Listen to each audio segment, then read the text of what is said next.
Baby gender అనేది ఏ వీక్లో అంటే ఏ నెలలో ఎన్నో వారంలో రివీల్ అవుతుంది, ఏ వీక్లో ఎంత % ఛాన్సెస్ ఉన్నాయి బేబీ జెండర్ తెలుసుకోవడానికి అనే విషయం గురించి మనం ఈరోజు ఈ వీడియోలో తెలుసుకోబోతున్నాం. అంతకంటే ముందు మీలో ఎవరైనా నా ఛానల్ని ఫస్ట్ టైం విజిట్ చేసినట్లయితే ఒక లైక్ చేసి నన్ను సపోర్ట్ చేయండి, అంతేకాకుండా షేర్ చేయండి, సబ్స్క్రైబ్ కూడా చేయండి, అంతేకాకుండా పక్కనే ఉన్న బెల్ ఐకాన్ని కూడా క్లిక్ చేయండి. సో లేట్ చేయకుండా వెళ్ళిపోదాం టాపిక్లోకి. అయితే మనకి ప్రెగ్నెన్సీ అయిన వెంటనే ఫస్ట్ మంత్ మనకి స్టార్ట్ అవుతుంది. ఆల్మోస్ట్ ఎవరికి ఫస్ట్ మంత్ కూడా ప్రెగ్నెన్సీ కన్ఫర్మేషన్ అనేది తెలియదు. సెకండ్ మంత్లో మనకు ప్రెగ్నెన్సీ కన్ఫర్మేషన్ అనేది తెలుస్తుంది.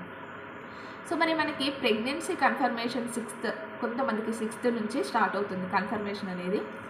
సో మరి అప్పుడే మనకి బేబీ యొక్క జెండర్ అనేది గెస్ చేయొచ్చా అని అడిగితే మాత్రం 100% గెస్ చేయలేమండి. ఎందుకంటే మనకి ఎంబ్రయో ఫామ్ అయ్యి జెస్టేషనల్ సాక్ ఫామ్ అయ్యి యోగ్ సాక్ ఫామ్ అయిందా లేదా, బేబీ యొక్క హార్ట్ అనేది